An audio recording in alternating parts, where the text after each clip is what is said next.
Hey, it's Janelle from the Boys and Girls Club. Today I'm going to show you a really simple art activity where we're going to make a paper monster.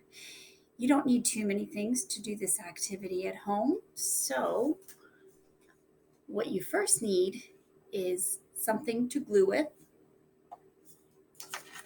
something to draw with, a background piece of paper, and then the paper that you're going to use to create your monster, which should be a different color than your background paper.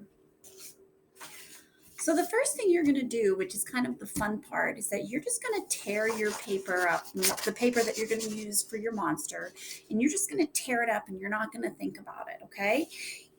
You probably don't want to do teeny tiny pieces, but you can do some small pieces and just spend a few minutes, like I said, not thinking about it and tearing up the paper into smaller pieces. I'm going to take a few minutes, tear up my piece of paper, and then I'll be right back. Okay, so as you can see, I have all of my pieces of paper all torn up and I have a nice little pile here. The next thing you're going to do is you're just going to start to glue the paper down and you're really not going to think much about it, okay? But one thing that you have to remember when you're doing this is that after you put down a piece and you glue it to your paper, the next piece should connect or touch the other piece somehow. So every time you add a piece of paper on, make sure that it is touching the other piece of colorful paper or whatever kind of paper you're using for your monster. All right. If you feel that your page is getting too full, you can stop. You don't need to use every single piece of paper in your scrap pile. So I'm just going to spend a few minutes. And again, I'm not going to think about it. I'm just going to keep gluing down piece after piece. And I'll be back in just a minute to show you what I came up with. Okay, so as you can see, I still have some pieces left over. I decided not to use them.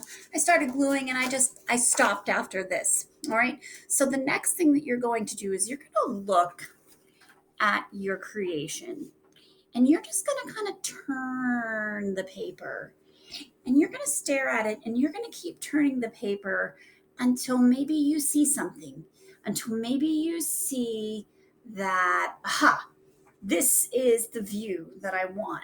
Okay.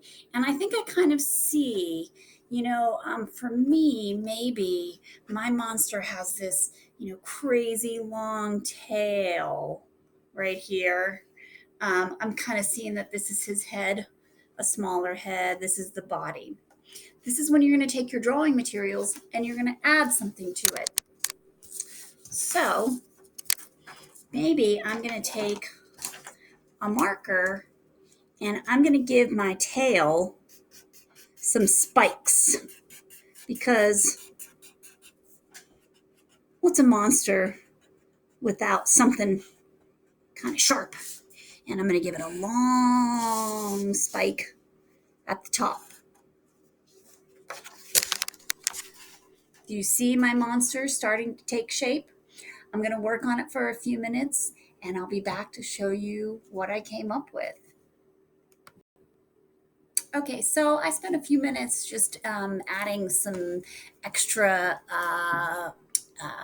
elements to my monster to try and make him actually look like a monster.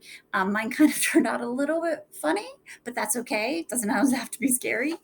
I thought that he sort of looked like he was maybe riding on something down here. So I started turning this into almost like a little car. You can also draw right on the monster itself to create those things. But I gave him some horns and some fangs over here, but I kind of made him smiley. So this is just one example of many activities that you can do at home with just a couple of supplies. So go ahead, make your monsters, and if you feel like it, share your creations with us. All right, see you next time.